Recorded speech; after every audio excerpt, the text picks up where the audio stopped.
Hi hello ನಮಸ್ತೆ. ಕರ್ನಾಟಕದ ಸಮಸ್ತ ಆತ್ಮೀಯ ಸ್ಪರ್ಧಾ ಬಳಗಕ್ಕೆ ನಾನು ನಿಮ್ಮ ಪ್ರೀತಿಯ ಮಂಜುನಾಥ್ ಮಾಡುವ ನಮಸ್ಕಾರಗಳು. ಆ್ಯಂಡ್ ಅದರಂತೆ CMA IAS ಅಕಾಡೆಮಿ ಬೆಳಗಾವಿಗೆ ನಿಮಗೆಲ್ಲರೂ ಹೃದಯಪೂರ್ವಕವಾಗಿ ಸ್ವಾಗತವನ್ನು ಬಯಸ್ತೀನಿ. ನಾವು ಇಂದಿನ ಕ್ಲಾಸ್ನಲ್ಲಿ ಏನಂತಂದ್ರೆ ಪ್ರಾಚೀನ ಭಾರತ ಇತಿಹಾಸದ ಒಂದು ಪೀಠಿಕೆಯನ್ನು ನೋಡಿದ್ದೀವಿ. ಇವಾಗ ನಾವು ನೋಡ್ತಾ ಇರೋದು ಇಟ್ಸ್ ವೆರಿ ಇಂಪಾರ್ಟೆಂಟ್. ಏನಂದ್ರೆ ಅಶೋಕ ಮಹಾಶಯ. ಅದಕ್ಕಿಂತ ಪೂರ್ವದಲ್ಲಿ ದಯಮಾಡಿ ಯಾರಾದರೂ ಈ ಚಾನಲನ್ನು ನೋಡ್ತಾ ಇರೋರು ದಯವಿಟ್ಟು ನಿಮಗೆ ಒಂದು ಮನವಿ ಏನಂತಂದ್ರೆ ಈ ಚಾನಲನ್ನು ನೋಡೋದ್ರ ಜೊತೆಗೆ ಸಬ್ಸ್ಕ್ರೈಬ್ ಮಾಡ್ಕೊಳ್ಳಿ, ಪಕ್ಕದಲ್ಲಿರುವ ಬೆಲ್ ಬಟನನ್ನು ಕ್ಲಿಕ್ ಮಾಡಿ, ಅದರ ಜೊತೆಗೆ ನಿಮ್ಮ ಸ್ನೇಹಿತರಿಗೂ ಅಮಾಯಕತ್ವ ಜನರಿಗೂ ಬಡ ವಿದ್ಯಾರ್ಥಿಗಳಿಗೂ ಇದನ್ನು ಶೇರ್ ಮಾಡಿ ಕರ್ನಾಟಕದ ಮೂಲೆ ಮೂಲೆಯಲ್ಲಿರುವಂಥ ವಿದ್ಯಾರ್ಥಿ ಬಳಗಕ್ಕೆ ಇದನ್ನು ತಲುಪಿಸಿ ಅಂಥೇಳಿ ನಿಮಗೆಲ್ಲರಿಗೂ ನಾನು ಈ ಮೂಲಕ ಮನವಿ ಮಾಡಿಕೊಳ್ತೇನೆ. ಆ ಕಾರಣಕ್ಕಾಗಿ ದಯವಿಟ್ಟು ಕ್ಲಾಸ್ ನಿಮಗೆ ಇಷ್ಟ ಆಗೇ ಆಗುತ್ತೆ. ಅದ್ರ ಜೊತೆಗೆ ನಿಮ್ಗೆ ಕಂಟೆಂಟನ್ನು ಕೊಡ್ತೀನಿ ನಾನು. ಓಕೆ, ಶಾರ್ಟ್ ಟೈಮ್ ಜಾಸ್ತಿ ಕಂಟೆಂಟ್. ಓಕೆ, ಆ ಕಾರಣಕ್ಕಾಗಿ ದಯವಿಟ್ಟು ಸಬ್ಸ್ಕ್ರೈಬ್ ಮಾಡ್ಕೊಳ್ಳಿ. ಓಕೆ, ಜಾಸ್ತಿ ಟೈಮ್ ವೇಸ್ಟ್ ಮಾಡೋದು ಬೇಡ. Let us come to the point. Is Ashoka ಮಹಾಶಯ ವೆರಿ ಇಂಪಾರ್ಟೆಂಟ್. ಕ್ರಿಸ್ತಪೂರ್ವ 273ರಿಂದ 232. ಆ್ಯಂಡ್ ಇಲ್ಲಿ ಡಿಸ್ಟೆನ್ಸ್ ನೀವು ನೋಡೋದಾದರೆ ಒಂದು 41 ಇಯರ್ಸ್, 41 ವರ್ಷಗಳವರೆಗೆ ಆಳ್ವಿಕೆಯನ್ನು ಮಾಡಿರ್ತಕ್ಕಂಥ ಸರ್ವಶ್ರೇಷ್ಠ, ಸರ್ವಕಾಲಿಕ, ಇಡೀ ಪ್ರಪಂಚದ ಜಗತ್ತಿನ ಸರ್ವಶ್ರೇಷ್ಠ ಸರ್ವಕಾಲಿಕ ರಾಜರುಗಳಲ್ಲೇ ಅಗ್ರಗಣ್ಯ ಸ್ಥಾನಮಾನ ಪಡೆದಿರ್ತಕ್ಕಂಥ ಒಬ್ಬ ಸರ್ವಶ್ರೇಷ್ಠ ರಾಜ, ಒಬ್ಬ ಅರಸ.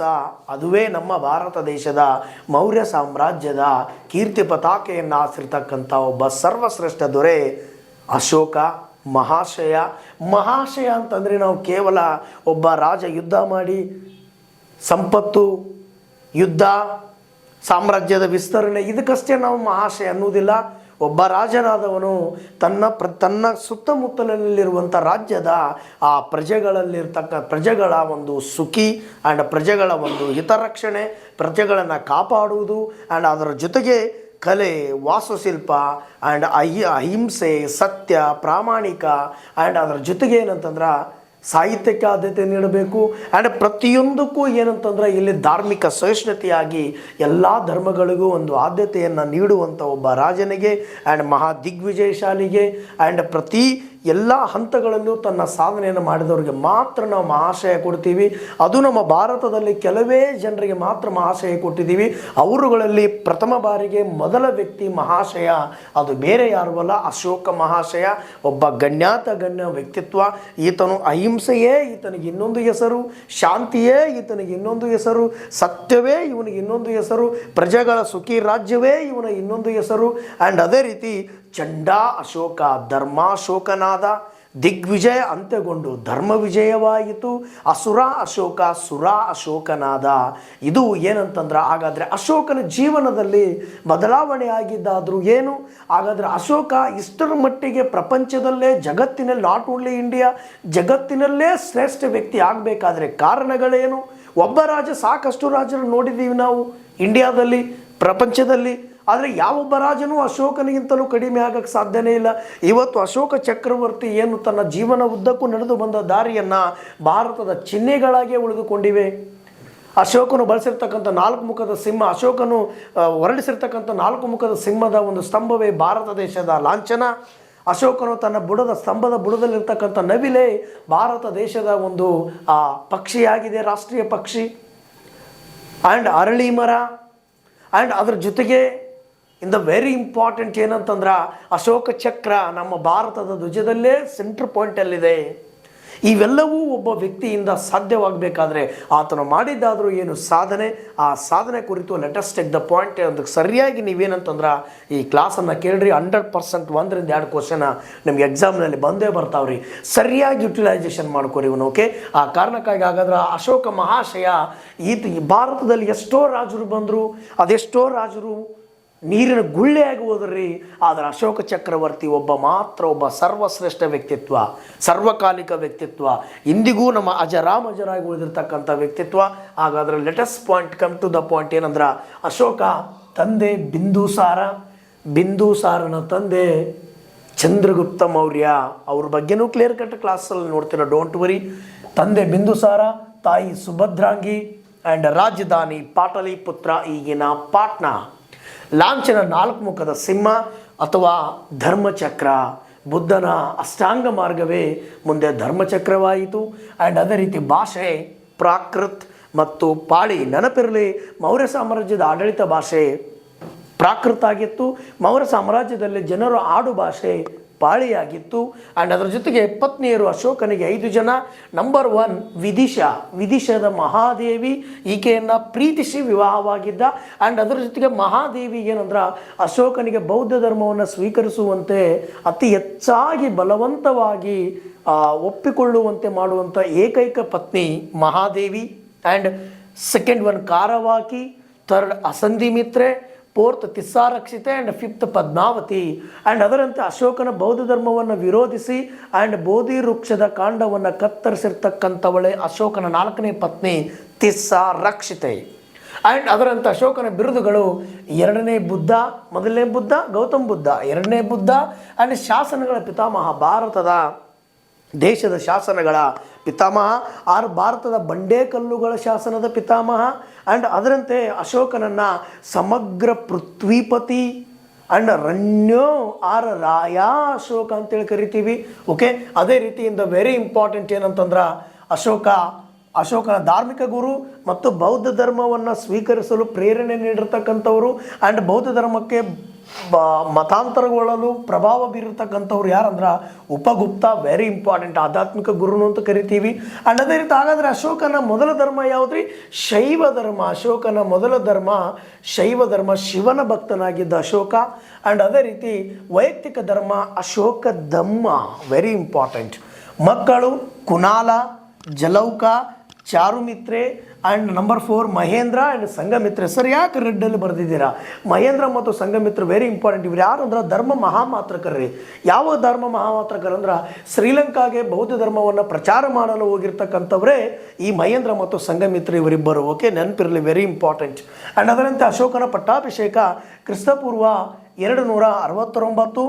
269. ಸರ್, ಅಲ್ಲಿ ನೋಡಿದರೆ ನೀವು ಡೇಟ್ 273 ಅಂತ ಹಾಕಿದರೆ, ಇಲ್ಲಿ ನೋಡಿದರೆ 269 ಇದೆ. ಏನು ಕನ್ಫ್ಯೂಸ್ ಸರ್ ಇದು? Don't worry. 2 ರೂಲ್ಸ್ ಪ್ರಕಾರ ಏನಂದ್ರೆ ಶ್ರೀಲಂಕಾದ ಮಹಾವಂಶದ ಪ್ರಕಾರ, ಶ್ರೀಲಂಕಾದ ಮಹಾವಂಶ ಬೌದ್ಧ ಧರ್ಮದ ಗ್ರಂಥ ಪ್ರಕಾರ ಅಶೋಕನು ತನ್ನ 299 ಸಹೋದರನ, ಯಾಕಂದ್ರೆ ಬಿಂದುಸಾರನಿಗೆ 101 ಮಕ್ಕಳ್ರಿ, ಅವರುಗಳಲ್ಲಿ 99 ಜನ ಸಹೋದರರನ್ನು ಕೊಂದು ಒಬ್ಬ ಸಹೋದರ ಯಾರಂದ್ರೆ ತಿಸ್ಸಾನ ಬೆಂಬಲದೊಂದಿಗೆ ಅಶೋಕ ಪಟ್ಟಾಭಿಷೇಕ ಕೈಗೊಳ್ಳಲು 4 ವರ್ಷ ಸಮಯ ಬೇಕಾತ್ರಿ ಆ ಕಾರಣಕ್ಕಾಗಿ. ಆ್ಯಂಡ್ ಅದೇ ರೀತಿ ಏನಂತಂದ್ರೆ ಅಶೋಕ ಇನ್ನೊಂದು ಬೌದ್ಧ ಧರ್ಮದ ಗ್ರಂಥಗಳ ಪ್ರಕಾರ ಏನು ಹೇಳ್ತದೆ ಅಂದರೆ ಅಶೋಕನಿಗೆ 21 ವಯಸ್ಸಾಗಿತ್ತು. ಅಕಾರ್ಡಿಂಗ್ ಟು ಬೌದ್ಧ ಧರ್ಮದ ಪ್ರಕಾರ 25 ವರ್ಷಕ್ಕೆ ಮಾತ್ರ ಪಟ್ಟಾಭಿಷೇಕ ಆಗಬೇಕನ್ನೋ ಕಾರಣಕ್ಕಾಗಿ 2 ರೀಸನ್ನಿಂದ ಅಶೋಕ 4 ವರ್ಷ ಟೈಮ್ ತೊಗೊಂಡ. ಆ್ಯಂಡ್ ಅದೇ ರೀತಿ ಅಶೋಕ ಶಾಸನಗಳನ್ನು ಓದಿದವನು ಜೇಮ್ಸ್ ಪ್ರಿನ್ಸಪ್ 1837ರಲ್ಲಿ. In the very important personality James Prinsep from London.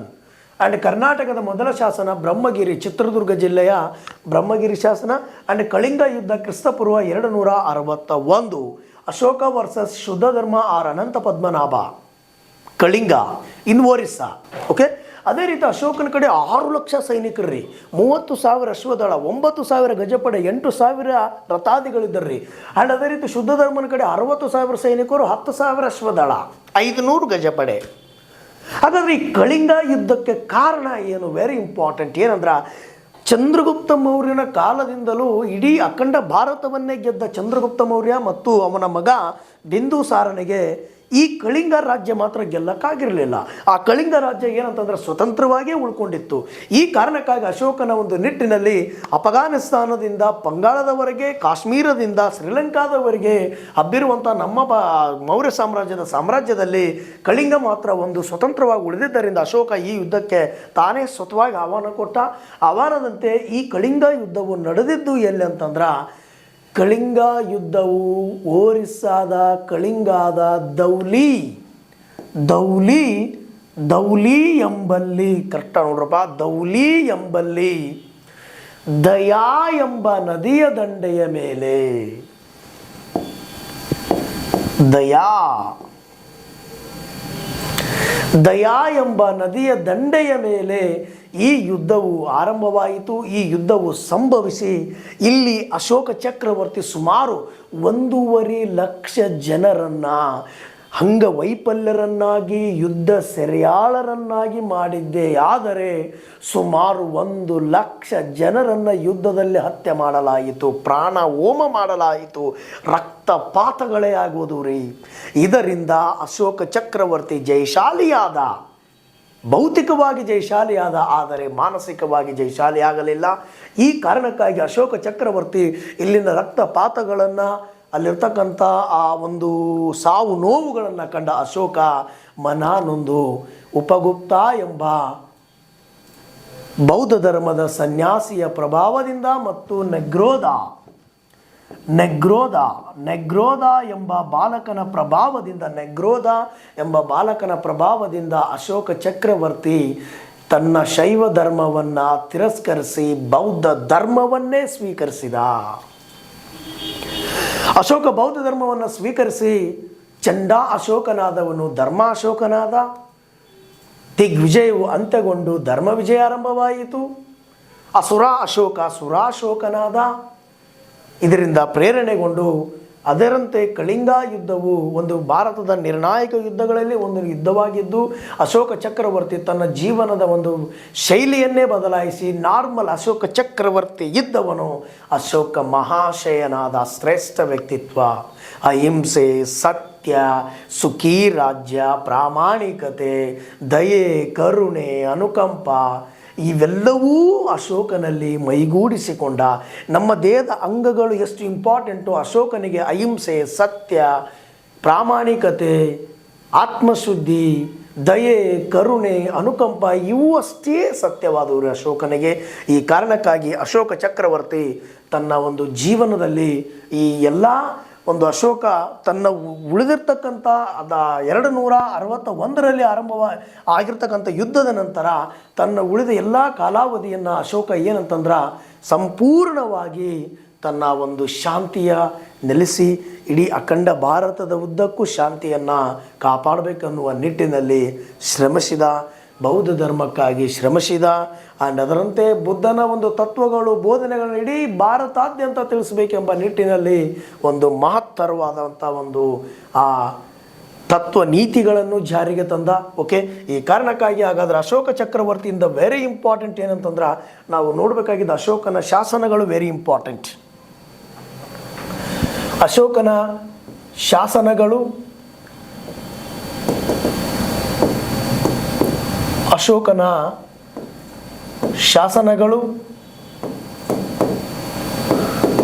Inscriptions of ಅಶೋಕನ ಶಾಸನಗಳು ವೆರಿ ಇಂಪಾರ್ಟೆಂಟ್. ಅಶೋಕನನ್ನು ಭಾರತದ ಶಾಸನಗಳ ಪಿತಾಮಹ ಅಂತ ಕರಿತೀವಿ. ಒಂದು ಸೆಕೆಂಡ್, ಅಶೋಕನನ್ನು ಭಾರತದ ಬಂಡೆಕಲ್ಲುಗಳ ಶಾಸನಗಳ ಪಿತಾಮಹ ಅಂತ ಕರಿತೀವಿ. ಓಕೆ, ನೆನಪಿರಲು ವೆರಿ ಇಂಪಾರ್ಟೆಂಟ್. ಅಶೋಕನ ಶಾಸನಗಳು 47 ಸ್ಥಳಗಳಲ್ಲಿ ಸುಮಾರು 170ಕ್ಕಿಂತ ಅಧಿಕ ಶಾಸನಗಳು ದೊರೆತಾವ್ರೆ. ಇನ್ನೂ ದೊರೆಯುತ್ತಲೇ ಇವೆ. ಓಕೆ, ಹಾಗಾದ್ರೆ ಅಶೋಕನ ಶಾಸನಗಳನ್ನು ಯಾವ ಭಾಷೆಗಳಲ್ಲಿದ್ದು ರೀ ದಯವಿಟ್ಟು ಮರಿಬೇಡ್ರಿ. ನಂಬರ್ 1 ಅಶೋಕನ ಶಾಸನಗಳು, first one Prakrit, second one Pali, third one very important Greek, fourth one Arabic. 4 ಭಾಷೆಗಳು ವೆರಿ ಇಂಪಾರ್ಟೆಂಟ್, ಮರಿಬಾರ್ದಪ್ಪ, ಭಾಳ ಸಲ ಕೇಳ್ಯಾರದನ್ನ. ಆ್ಯಂಡ್ ಅದೇ ರೀತಿ ಲಿಪಿಗಳು, ಇದು ಭಾಷೆ. ಲಿಪಿಗಳು 2 ಲಿಪಿಗಳ್ರಿ. ಒಂದು ಖರೋಷ್ಠಿ ಲಿಪಿ, ಸೆಕೆಂಡ್ ಬ್ರಾಹ್ಮಿ ಲಿಪಿ. ಖರೋಷ್ಠಿ ಲಿಪಿ ಏನಂತಂದ್ರೆ ಬಲದಿಂದ ಎಡಕ್ಕೆ, ಬ್ರಾಹ್ಮಿ ಲಿಪಿ ಎಡದಿಂದ ಬಲಕ್ಕೆ. ಇದು ರೈಟ್ ಟು ಲೆಫ್ಟ್, ಇದು ಲೆಫ್ಟ್ ಟು ರೈಟ್. ನಮ್ಮ ಕರ್ನಾಟಕದ ಕನ್ನಡ, ಕಸ್ತೂರಿ ಕನ್ನಡ ಭಾಷೆಯು ಇದು ಏನಂದ್ರೆ ಬ್ರಾಹ್ಮಿ ಲಿಪಿಯಿಂದ ಬಂದಿದೆ. ಓಕೆ, ಅಶೋಕನ ಬ್ರಹ್ಮಗಿರಿ ಶಾಸನದ ಕನ್ನಡದ ಮೊದಲ ಪದ ಯಾವುದ್ರಿ? ಇಸೀಲ ಅಂದ್ರೆ ಏನ್ರಿ? ಕೋಟೆ. ಓಕೆ, ಎಸ್, ಇವು ಸರಿಯಾಗಿ ನೆನಪಿರಲ್ಲ. ಹಾಗಾದ್ರೆ ಅಶೋಕನ ಎಲ್ಲ ಶಾಸನಗಳನ್ನು ಹಾಗಾದ್ರೆ ಗೊತ್ತಿತ್ತು. ಹಾಗಾದ್ರೆ ಅಶೋಕನ ಶಾಸನಗಳನ್ನು ಓದಿ ಬೆಳಕಿಗೆ ತಂದವರು ಯಾರು? ಆಲ್ರೆಡಿ ಹೇಳಿದ್ದೀನಿ ನಿಮ್ಗೆ. ಅಶೋಕನ ಶಾಸನಗಳನ್ನು ಓದಿ ಬೆಳಕಿಗೆ ತಂದವರು 1837ರಲ್ಲಿ ಜೇಮ್ಸ್ ಪ್ರಿನ್ಸ್ ಆಫ್, ಯಾರೇ? James prince of. ಭಾಳ ಸಲ ಕೇಳ್ಯಾರಪ್ಪ, ಇದನ್ನ ವೆರಿ ಇಂಪಾರ್ಟೆಂಟ್. ಹಾಗಾದ್ರೆ ಇವರು ಓದಿ ಮೊದಲು ಬೆಳಕಿಗೆ ತಂದ ಶಾಸನ ಯಾವುದ್ರಿ? ದೆಹಲಿ ತೋಪ್ರಾ ಶಾಸನ ರೀ. ಅಶೋಕನ ಶಾಸನಗಳನ್ನು ಮೊದಲು ಓದಲು ಪ್ರಯತ್ನಿಸಿದ ಶಾಸನ, ಬೆಳಕಿಗೆ ತಂದ ಶಾಸನ ಯಾವುದ್ರಿ? ದೆಹಲಿ ತೋಪ್ರಾ ಶಾಸನ 1837ರಲ್ಲಿ James Prinsep from London. Okay, ಹಾಗಾದರೆ ಅಶೋಕನ ವೆರಿ ಇಂಪಾರ್ಟೆಂಟ್ ಶಾಸನಗಳು ಯಾವ್ಯಾವು? ವೆರಿ ವೆರಿ ಇಂಪಾರ್ಟೆಂಟ್, ಅವನ್ನೆಲ್ಲ ಹೇಳ್ತೇನೆ. That's very important. ಇದನ್ನೆಲ್ಲ ಕ್ಲಾರಿಫಿಕೇಶನ್ ತಗೋರಿ, it's very important. Okay, yes. ಅಶೋಕನ ಶಾಸನಗಳು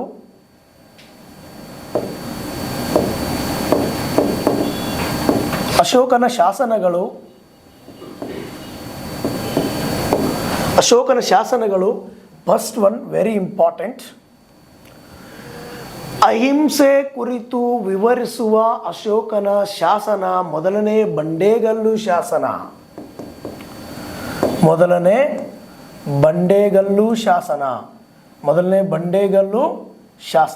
ಅಹಿಂಸೆ ಕುರಿತು ವಿವರಿಸುವ ಶಾಸನ. ಸೆಕೆಂಡ್, ಪ್ರಜೆಗಳೆಲ್ಲರೂ ನನ್ನ ಮಕ್ಕಳೇ ಎಂದು ಹೇಳುವ ಶಾಸನ, ಅದು ಸಹ ಮೊದಲನೇ ಬಂಡೇಗಲ್ಲು ಶಾಸನ.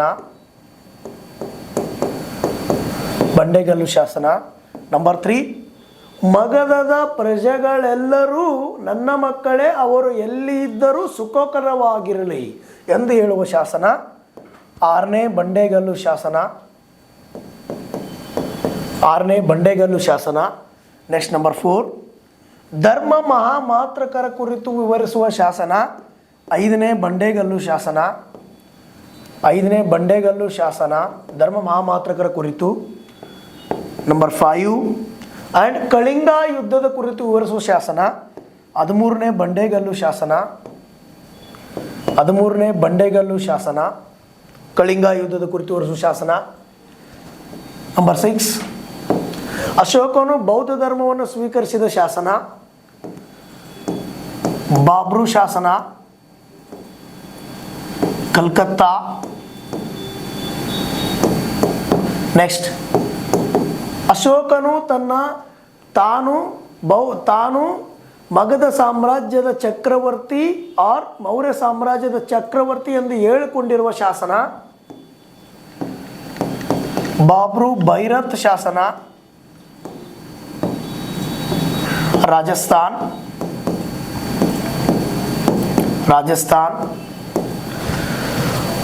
ಅಶೋಕನು ಬುದ್ಧನು ಜನಿಸಿದ ಬುದ್ಧ ಭಗವಾನ್ ಎಂದು ಹೇಳುವ ಶಾಸನ, ರುಮಿಂಡೈ ಶಾಸನ, ನೇಪಾಳ್. ಅಂಡ್ ಅಶೋಕನ ಕಂದಾಯ ಕುರಿತು ವಿವರಿಸುವ ಶಾಸನ ಸಹ ಇದೆ ರೀ. Next number 9, the very important. ಅಶೋಕನ ಕರ್ನಾಟಕದಲ್ಲಿನ ಅತಿ ದೊಡ್ಡ ಶಾಸನ, ಸನ್ನತಿ ಆರ್ ಕನಗನಹಳ್ಳಿ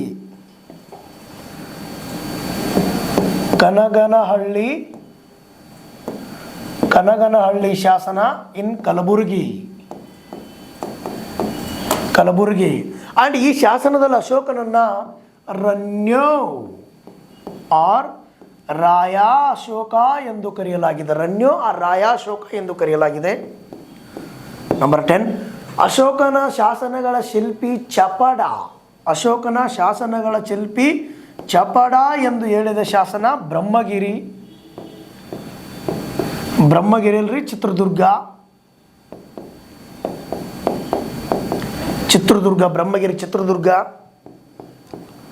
ನೆಕ್ಸ್ಟ್, ಅಶೋಕನ ವೆರಿ ಇಂಪಾರ್ಟೆಂಟ್, ಅಶೋಕನ ಗ್ರೀಕ್ ಭಾಷೆಯನ್ನು ಹೊಂದಿದ ಶಾಸನಗಳು,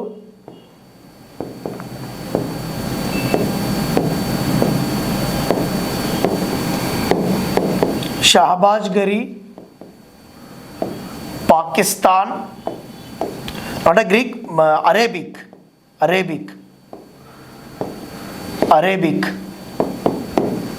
ಲಾಸ್ಟ್ ಅಶೋಕನ ವೆರಿ ಇಂಪಾರ್ಟೆಂಟ್ ಸಮಗ್ರ ಪೃಥ್ವೀಪತಿ ಎಂದು ಕರೆದ ಶಾಸನ, ಸಮಗ್ರ ಪೃಥ್ವೀಪತಿ ಎಂದು ಕರೆದ ಶಾಸನ ಕಂದಹಾರ ಶಾಸನ. ಕಂದಹಾರ ಶಾಸನ ಇದು ಸಹ ಇನ್ ಗ್ರೀಕ್. ಓಕೆ, ಇವು ಎಲ್ಲವೂ ಏನಂದ್ರ ಅಶೋಕನ ಶಾಸನಗಳು. ಆ್ಯಂಡ್ ಅಶೋಕ ಇದ್ರ ಜೊತೆಗೆ ಏನಂತಂದ್ರ ತನ್ನ ವೆರಿ ಇಂಪಾರ್ಟೆಂಟ್, ದಯವಿಟ್ಟು ಇವೆಲ್ಲ ಶಾಸನಗಳು ದಯವಿಟ್ಟು ಓದ್ರಪ್ಪ, it's very important in examination, ಒಂದರ ಬಂದೇ ಬರ್ತದ್ರಿ. ಓಕೆ, ಆ್ಯಂಡ್ ಇವೆಲ್ಲದ್ರ ಜೊತೆಗೆ ಏನಂತಂದ್ರೆ ಅಶೋಕ ಚಕ್ರವರ್ತಿ ಬೌದ್ಧ ಧರ್ಮದಲ್ಲಿ ಕೆಲವು ನೀತಿ ನಿಯಮಗಳನ್ನು ಜಾರಿಗೆ ತಂದ. ಫಸ್ಟ್ ಒನ್ ಏನಂತಂದ್ರೆ ಅಶೋಕನು ಬುದ್ಧನ ಜೀವನಕ್ಕೆ ಸಂಬಂಧಿಸಿದ ಧಮ್ಮಯಾತ್ರೆಗಳನ್ನು ಕೈಗೊಂಡ. ಸೆಕೆಂಡ್ ಒನ್, ಅಶೋಕನು ತನ್ನ ರಾಜ್ಯದ ಧರ್ಮವನ್ನು ಬೌದ್ಧ ಧರ್ಮವಾಗಿ ಘೋಷಿಸಿದ. ಥರ್ಡ್, ಅಶೋಕನು ಕ್ರಿಸ್ತಪೂರ್ವ 250ರಲ್ಲಿ ಪಾಟಲಿಪುತ್ರದಲ್ಲಿ ಮುಗ್ಗಲಿಪುತ್ತ ತಿಸ್ಸಾನ ಅಧ್ಯಕ್ಷತೆಯಲ್ಲಿ 3ನೇ ಬೌದ್ಧ ಸಮ್ಮೇಳನವನ್ನು ಆಯೋಜಿಸಿದ. ನೆಕ್ಸ್ಟ್, ಅಶೋಕನು ಅಹಿಂಸೆಯೇ ಪರಮೋ ಧರ್ಮವಾಗಿ ಸ್ವೀಕರಿಸಿದ. ನೆಕ್ಸ್ಟ್, ಧರ್ಮದ ರಕ್ಷಣೆಗಾಗಿ ಮಹಾಮಾತ್ರಕರನ್ನು ನೇಮಿಸಿದ. ಆ್ಯಂಡ್ ಅಶೋಕನು ಸಾರ್ವಜನಿಕರ ಕುಂದುಕೊರತೆಗಳನ್ನು ಆಲಿಸಲು ಸಾರ್ವಜನಿಕ ಕಾರ್ಯಕ್ರಮಗಳನ್ನು ಆಯೋಜಿಸಿದ. ಆ್ಯಂಡ್ ಅಶೋಕನು ಪಾಳಿ ಭಾಷೆಯಲ್ಲಿ, ಸರಳವಾದ ಪಾಳಿ ಭಾಷೆಯಲ್ಲಿ ಬೌದ್ಧ ಧರ್ಮವನ್ನು ಬೋಧಿಸಿದ. ನೆಕ್ಸ್ಟ್, ಪ್ರಜೆಗಳ ಸುಖ ಹಿತಕ್ಕಾಗಿ ಪ್ರಜಾ ಕಲ್ಯಾಣ ವ್ಯವಸ್ಥೆಯನ್ನು ಕೈಗೊಂಡ. ನೆಕ್ಸ್ಟ್, ಅಶೋಕ ಚಕ್ರವರ್ತಿ ವೆರಿ ಇಂಪಾರ್ಟೆಂಟ್ ಏನಂದ್ರೆ ಧರ್ಮದ ಒಂದು ಪ್ರಚಾರಕ್ಕಾಗಿ ಅನೇಕ ಧರ್ಮ ರಕ್ಷಕರನ್ನು ನೇಮಿಸಿದ, ಧರ್ಮ ಪ್ರಚಾರಕರನ್ನು ನೇಮಿಸಿದ. ಅದರಲ್ಲಿ ಫಸ್ಟ್ ಒನ್ ಶ್ರೀಲಂಕಾ ಆರ್ ಸಿಲೋನಿಗೆ ತನ್ನ ಮಕ್ಕಳಾದ ಮಹೇಂದ್ರ ಮತ್ತು ಸಂಘಮಿತ್ರೆಯರನ್ನು ಕಳಿಸಿದ. ಸೆಕೆಂಡ್ ಪಾಯಿಂಟ್, ರಕ್ಷಿತನನ್ನು ಮೈಸೂರಿಗೆ, ರಕ್ಷಿತನನ್ನು ಬನವಾಸಿಗೆ. ಆ್ಯಂಡ್ ಅದೇ ರೀತಿ ನಂಬರ್ 4 ರಕ್ಷಿತ್ ಗ್ರೀಕ್ಗೆ. ಓಕೆ, ಮಹಾದೇವನನ್ನು ಮೈಸೂರಿಗೆ. ಇವರೆಲ್ಲರನ್ನು ಏನಂತಂದ್ರೆ ಅಶೋಕ ಚಕ್ರವರ್ತಿ ತನ್ನ ವಿದೇಶಿಗಳಿಗೆ ಧರ್ಮ ಪ್ರಚಾರಕ್ಕಾಗಿ ಕಳಿಸಿದ. ಓಕೆ, ಆ್ಯಂಡ್ ಅದರಂತೆ ಅಶೋಕ ಚಕ್ರವರ್ತಿ ಕಲೆ ಸಾಹಿತ್ಯಕ್ಕೆ ಹೆಸರುವಾಸಿಯಾಗಿ 4 ಮುಖದ ಸಿಂಹದ ಸ್ತಂಭವನ್ನು, ಶಿಲ್ಪಕಲೆಗೆ ಹೆಸರುವಾಸಿಯಾದ 4 ಮುಖದ ಸಿಂಹದ ಸ್ತಂಭವನ್ನು ಸಾರನಾಥದ ಬಳಿ ಕೆತ್ತಿಸಿದ. ಬುದ್ಧ ಮೊದಲನೇ ಪ್ರವಚನ ಕೈಗೊಂಡಿರ್ತಕ್ಕಂಥ ಸ್ಥಳವೇ ಸಾರನಾಥ. ಇನ್ನು ಉತ್ತರ ಪ್ರದೇಶ್ ಗೋರಖ್ಪುರ ಜಿಲ್ಲೆ ಸಾರನಾಥದಲ್ಲಿ ಏನಂತಂದ್ರೆ ಆ 4 ಮುಖದ ಸಿಂಹದ ಸ್ತಂಭವನ್ನು ಕೆತ್ತಿಸಿದ. ಅದ್ಭುತವಾಗಿರ್ತಕ್ಕಂಥ ಶಿಲ್ಪಕಲೆ. ಅದನ್ನು ಭಾರತ ಸರ್ಕಾರವು ಭಾರತದ ರಾಷ್ಟ್ರೀಯ ಲಾಂಛನವಾಗಿ ಸ್ವೀಕರಿಸಿದೆ ಆ್ಯಂಡ್ ಅಳವಡಿಸಿಕೊಂಡಿದೆ. ಓಕೆ, ಆ ಕಾರಣಕ್ಕಾಗಿ ಏನಂದ್ರೆ ಅಶೋಕ ಚಕ್ರವರ್ತಿ in the examination point of view is a very important personality. Okay, ಸಾಕಷ್ಟು ಬಾರಿ ಎಕ್ಸಾಮಿನಲ್ಲಿ ಬಂದಿರತಕ್ಕಂಥ ವ್ಯಕ್ತಿತ್ವ. ಓಕೆ, ಅಶೋಕನ ನಂತರ ಬಂದಿರತಕ್ಕಂಥ ತನ್ನ ಮಕ್ಕಳಾದ ಕುನಾಲ ಮತ್ತು ಜಲೌಕರು ಆಡಳಿತಕ್ಕಾಗಿ ಮಾತ್ರ ಬಂದರೆ ವಿನಃ ಯಾವುದೇ ಕಾರಣಕ್ಕಾಗಿ ಉತ್ತಮವಾದ ಆಡಳಿತವಾಗಲಿ, ರಾಜ್ಯಭಾರವಾಗಲಿ ಆ್ಯಂಡ್ ಸಾಮ್ರಾಜ್ಯದ ವಿಸ್ತರಣೆಯಾಗಲಿ ಯಾವುದನ್ನು ಕೈಗೊಳ್ಳೋಕ್ಕಾಗಲಿಲ್ಲ. ಈ ಒಂದು ನಿಟ್ಟಿನಲ್ಲಿ ಅಶೋಕ ಚಕ್ರವರ್ತಿ ಏನಂತಂದ್ರೆ is a very important in your examination. ಸಾಕಷ್ಟು ಬಾರಿ ಎಕ್ಸಾಮಿನಲ್ಲಿ ಬಂದಿರತಕ್ಕಂಥ ವ್ಯಕ್ತಿತ್ವ, ಒಬ್ಬ ಶ್ರೇಷ್ಠ ಗಣ್ಯರಲ್ಲೇ ಶ್ರೇಷ್ಠ ವ್ಯಕ್ತಿತ್ವ. ಅಶೋಕನನ್ನು ನಾವು ಏನಂತ ಕರಿತೀವಿ ಅಂತಂದ್ರೆ ಆಲ್ರೆಡಿ ನೀವು ನೋಡಿದಂಗೆ ಏನಂತಂದ್ರೆ ಅಶೋಕನನ್ನು ನಾವು ದೇವನಾಮ ಪ್ರಿಯದರ್ಶಿ ಅಶೋಕಸ್ ಅಂತೇಳಿ ಕರಿತೀವಿ. ದೇವನಾಮ ಪ್ರಿಯದರ್ಶಿ ಅಶೋಕಸ್ ಅಂತಂದ್ರೆ ಏನಪ್ಪ ಮೀನಿಂಗ್ ಅಂತಂದ್ರೆ ದೇವರಿಗೆ ಪ್ರಿಯವಾದ ವ್ಯಕ್ತಿತ್ವ. ಆ ಕಾರಣಕ್ಕಾಗಿ ದೇವನಾಮ ಪ್ರಿಯದರ್ಶಿ ಅಶೋಕಸ್ ಅಂತೇಳಿ ಕರಿತೀವಿ. ಅದೇ ರೀತಿ ದೇವನಾಮ ಪ್ರಿಯದರ್ಶಿ ಅಶೋಕಸ್ ಎಂದು ಓದಿದವರು ಯಾರು? That's very important, doctor Srinivasacharya. Okay, ಅದೇ ರೀತಿ ಅಶೋಕನ ಒಂದು ನೀವು ಶಾಸನಗಳನ್ನು ನೋಡಿದಿರಲ್ಲ, ಅಶೋಕನ ಶಾಸನಗಳನ್ನು ನೋಡೋದ್ರಲ್ಲಿ ಇಲ್ಲಿ ಅಶೋಕನ ಶಾಸನಗಳು ನಮ್ಮ ಕರ್ನಾಟಕದಲ್ಲಿ ನಾವು ನೋಡೋದಾದರೆ ಫಸ್ಟ್ ಒನ್ ಏನಂತಂದ್ರೆ ಚಿತ್ರದುರ್ಗದಲ್ಲಿ Ashoka Siddapura, Jatinga Rameshwara and Brahmagiri 3. Second one ಏನಂತಂದ್ರೆ ವೆರಿ ಇಂಪಾರ್ಟೆಂಟ್, ನಾವು ಸಾಕಷ್ಟು ಬಾರಿಯಿಂದ ಎಕ್ಸಾಮಿನಲ್ಲಿ ನೋಡಿದಂಗೆ ಏನಂದ್ರೆ ಕೊಪ್ಪಳದ ಪಲ್ಕಿಗುಂಡು ಮತ್ತು ಗವಿಮಠ. ಥರ್ಡ್ ಒನ್ ಏನಂತಂದ್ರೆ ಇಟ್ಸ್ ಅ ವೆರಿ ಇಂಪಾರ್ಟೆಂಟ್, ಕಲಬುರಗಿಯ ಸನ್ನತಿ ಆರ್ ಅದನ್ನು ಕನಗನಹಳ್ಳಿ ಶಾಸನ ಅಂತಲೂ ಕರಿತೀವಿ. ಅಶೋಕನ ಅತ್ಯಂತ ದೊಡ್ಡ ಶಾಸನ. ಆ್ಯಂಡ್ ಅಶೋಕನ ಕರ್ನಾಟಕದ ಅತ್ಯಂತ ಚಿಕ್ಕ ಶಾಸನ ಯಾವುದು ಅಂತಂದ್ರೆ that is very important, Brahmagiri ಶಾಸನ. ಕರ್ನಾಟಕದ ಕನ್ನಡದ ಮೊಟ್ಟ ಮೊದಲ ಪದ ಈ ಸಲ ಕಂಡು ಬಂದಿದ್ದೇ ಬ್ರಹ್ಮಗಿರಿ ಶಾಸನದಲ್ಲಿ. ಆ್ಯಂಡ್ ಇದಾದ ನಂತರ ಕಲಬುರಗಿಯ ಸನ್ನತಿ ಆರ್ ಕನಗನಹಳ್ಳಿ ಶಾಸನ ಅಂತ ವೆರಿ ಇಂಪಾರ್ಟೆಂಟ್. ಬಳ್ಳಾರಿಯ ವೆರಿ ವೆರಿ ಇಂಪಾರ್ಟೆಂಟ್, ಬಳ್ಳಾರಿಯ ನಿಟ್ಟೂರು ಮತ್ತು ಉದಯಗೋಳಂ ಇವು ಏನಂದ್ರೆ ಅಶೋಕನ ಶಾಸನಗಳ ಜೊತೆಗೆ ವೆರಿ ಇಂಪಾರ್ಟೆಂಟ್ ಅಂದರೆ ರಾಯಚೂರಿನ ಮಸ್ಕಿ 1915ರಲ್ಲಿ ಮಸ್ಕಿ ಶಾಸನವನ್ನು 1915ರಲ್ಲಿ ಮಸ್ಕಿ ಶಾಸನವನ್ನು ಫೈಂಡ್ ಔಟ್ ಮಾಡಿದವರು ಯಾರಪ್ಪ ಅಂತಂದ್ರೆ Charles Baden, C Baden. Okay, ಈ ಕಾರಣಕ್ಕಾಗಿ ಏನಂತಂದ್ರೆ ಆ ಒಂದು ನಿಟ್ಟಿನಲ್ಲಿ ಅಶೋಕ ಚಕ್ರವರ್ತಿ ಅದ್ಭುತವಾಗಿರ್ತಕ್ಕಂಥ ಶಾಸನಗಳನ್ನು ವರ್ಣಿಸಿದ್ದಾನೆ. ಈ ಒಂದು ನಿಟ್ಟಿನಲ್ಲಿ ಏನಂತಂದ್ರೆ ದಯವಿಟ್ಟು ನೀವು ಈ ಒಂದು ಕ್ಲಾಸ್ ಎಷ್ಟು ಇಂಪಾರ್ಟೆಂಟ್ ಅನ್ನೋದು ನಾನು ಹೇಳುವುದಿಲ್ಲ, ಎಕ್ಸಾಮೇ ನಿಮ್ಗೆ ಹೇಳ್ತದ.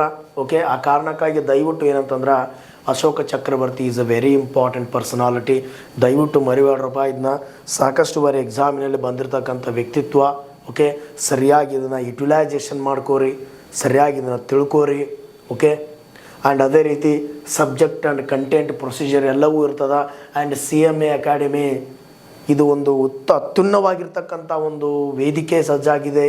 ಇಲ್ಲಿ ಅದ್ಭುತವಾಗಿರ್ತಕ್ಕಂಥ ಫ್ಯಾಕಲ್ಟೀಸ್ ಕೂಡ ಏನಂದ್ರೆ ನಿಮ್ಗೆ ಕ್ಲಾಸ್ ಮಾಡ್ತಾರೆ, ಅದನ್ನು ಸರಿಯಾಗಿ ಯುಟಿಲೈಸೇಷನ್ ಮಾಡ್ಕೋರಿ. ಓಕೆ, ಸಬ್ಜೆಕ್ಟ್ ಕಂಟೆಂಟ್ ಪ್ರೊಸೀಜರ್ ಎಲ್ಲವೂ ನಿಮ್ಗೆ ಮಾಹಿತಿ ಸಿಗ್ತದೆ ಅಂತೇಳ್ತಾ ನಿಮಗೆಲ್ಲರಿಗೂ ಇಲ್ಲಿ ಏನಿದನ್ನು ನೋಡ್ತಾ ಇದ್ದೀರಲ್ಲ ದಯಮಾಡಿ ಇದನ್ನು ಕರ್ನಾಟಕದ ಮೂಲೆ ಮೂಲೆಯಲ್ಲಿನ ವಿದ್ಯಾರ್ಥಿಗಳಿಗೆ ತಲುಪಿಸ್ರಿ. ಓಕೆ, ಸಬ್ಜೆಕ್ಟ್ ಕಂಟೆಂಟ್ ಪ್ರೊಸೀಜರ್ ಎಲ್ಲವನ್ನೂ ವಿದ್ಯಾರ್ಥಿಗಳಿಗೆ ಮುಟ್ಟಿಸುವಂಥ ಒಂದು ಸಹಾಯವನ್ನು ಮಾಡಿ. ಆ್ಯಂಡ್ ಅದರ ಜೊತೆಗೆ ಕರ್ನಾಟಕದ ಮೂಲೆ ಮೂಲೆಯಲ್ಲಿರುವಂಥ ವಿದ್ಯಾರ್ಥಿಗಳಿಗೆ ಇದು ಮುಟ್ಟಬೇಕು, ವಿಷಯ ತಲುಪಿಸ್ಬೇಕು ಅಂತ ಹೇಳ್ತಾ ನಿಮಗೆಲ್ಲರಿಗೂ ಈ ಮೂಲಕ ನಾನು ಏನಂತಂದ್ರೆ ವಂದನೆಗಳನ್ನು ಸಲ್ಲಿಸ್ತೀನಿ. ಮತ್ತು ನೆಕ್ಸ್ಟ್ ಕ್ಲಾಸ್ನಲ್ಲಿ ಏನಪ್ಪ ಅಂತಂದ್ರೆ ನಾನು ಕಂಟಿನ್ಯೂಷನ್ ಮಾಡ್ತೀನಿ. Okay, thank you.